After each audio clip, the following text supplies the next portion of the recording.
மாவட்டம் உசிலம்பட்டியில் வாரண்டி முடிவதற்குள் இருமுறை பழுதான டேபிள் ஃபேனை மாற்றச் சென்ற வாடிக்கையாளருக்கு அலட்சியமாக நிறுவன ஊழியர் பதிலளித்த காட்சிகள் சமூக வலைதளங்களில் பரவி வருகிறது. இதில் பேட்டியளித்த செல்வம் தனியார் கடையின் மீது உரிய நடவடிக்கை எடுக்க வேண்டும் என கோரிக்கை வைத்துள்ளார்.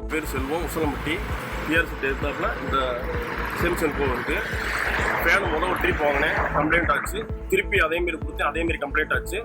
அது மாற்றி கொடுங்க அப்படின்னு கேட்டால் திருப்பி அதே தான் கொடுக்குறாங்க. பணத்தை கேட்டால் பணம் தரமாட்டாங்க. நீ என்ன பண்ண பண்ணிக்க அப்படின்னு சொல்கிறாங்க. எனக்கு ரொம்ப மன உளைச்சலாக இருக்குது. ஆசிரியருக்கு நடவடிக்கை எடுக்கணும். தரமில்லாத பொருளை கொடுத்துட்டு தரமாக இருக்குன்னு சொல்கிறாங்க. பொருள் தரம் இல்லைன்னா அந்த தரம் இல்லாத பொருளை ஏன் எனக்கு கொடுக்குறீங்கன்னு கேட்டால் நல்லா இருக்குன்னு சொல்கிறாங்க. எனக்கு வேணாம் அப்படின்ற அது நீங்கள் வாங்கிக்க நல்லாவே இருக்கு அப்படின்றாங்க. வாங்கின கணக்கு கேட்டால் தர முடியாது, நீ யார்கிட்ட வேண்டாலும் போய் பார்த்துக்குங்க, என்ன வேண்டாலும் செஞ்சுக்குங்க அப்படின்னு சொல்கிறாங்க. இதுக்கு அரசு அதிகாரிகள் தக்க நடவடிக்கை எடுக்கணும். பல்லடம் அருகே சின்னக்கரையில் துணி ரோல்களை ஏற்றி வந்த பிக்கப் வாகனம் சாலை தடுப்பில் மோதி விபத்துக்குள்ளானது. பிக்கப் வாகனம் கட்டுப்பாட்டை இழந்து அதிவேகமாக சாலை தடுப்பில் மோதி விபத்துக்குள்ளான நடுங்க வைக்கும் சிசிடிவி காட்சிகள் தற்பொழுது வெளியாகி அதிர்ச்சியை ஏற்படுத்தியுள்ளது. வங்கதேசத்தில் ஏற்பட்ட சிறு குழுக்களின் கலவரம் இன கலவரமாக மத கலவரமாக மாறியதை கண்டித்து தாராபுரம் இந்து முன்னணியினர் மத்திய அரசை கண்டித்து ஆர்ப்பாட்டத்தில் ஈடுபட்டனர்.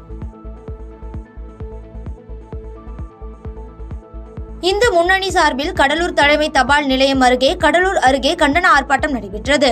இதில் பங்களாதேஷில் கடந்த 1 மாத காலமாக இந்துக்கள் மீது நடத்தப்படும் தாக்குதலை கண்டித்தும் இந்து கோவில்கள் இடிக்கப்படுவதையும் தடுக்க மத்திய அரசு உடனடியாக உரிய நடவடிக்கை எடுக்க வேண்டும் என கோரிக்கை வைத்து கோஷங்களை எழுப்பினர்.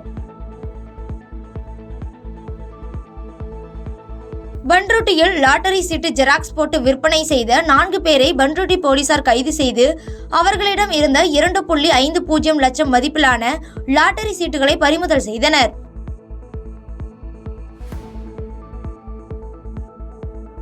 பாதகம் செய்பவரை கண்டால் நாம் பயங்கொள்ளலாகாது பாப்பா, மோதி மிதித்து விடு பாப்பா, அவர் முகத்தில் உமிழ்ந்து விடு பாப்பா. அண்மை செய்திகளை உடனுக்குடன் தெரிந்து கொள்ள இணைந்திருங்கள் இயம்நாடு தொலைக்காட்சியுடன்.